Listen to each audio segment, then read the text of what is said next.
வேல்மாறல் பாடல் 11. சுடர்பருதி ஒலிப்ப நிலவு ஒழுக்குமதி ஒலிப்ப அலை அடக்கு தழல் ஒலிப்ப ஒளிர் ஒளி பிறபை வீசும்.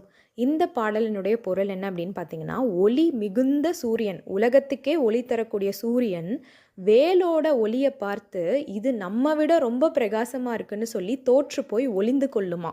ரெண்டாவதா, குளிர்ந்த தன்மை கொண்ட சந்திரனும் அதனுடைய ஒளியை விட வேலுக்கு தான் ஒளி அதிகமாக இருக்குது, வெளிச்சம் அதிகமாக இருக்குன்னு சொல்லி அதுவும் தோற்று போய் ஒளிந்து கொள்ளுமா.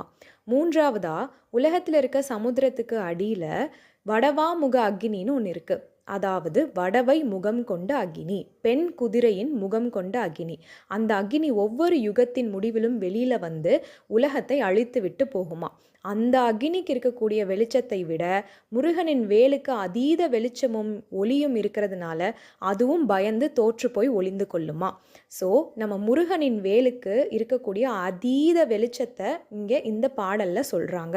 உலகம் முழுவதும் அந்த வேல் இருள் இருக்கும் இடங்களுக்கெல்லாம் சென்று அப்பேற்பட்ட ஒளியினால் எல்லோருக்கும் நல்லதை செய்கிறது, ஞானத்தை கொடுக்கிறது அப்படிங்கிறது தான் இந்த பாடலினுடைய பொருள். படிப்பில் நல்லபடியாக நம்ம முன்னேறணும், நல்ல ஞானம் வரணும், வாழ்க்கையில் நமக்கு இருள் அகன்று வெளிச்சம் வரணும் அப்படின்னா இந்த 2 அடியை மறுபடியும் படிச்சுட்டே இருங்க. நன்றி, வணக்கம்.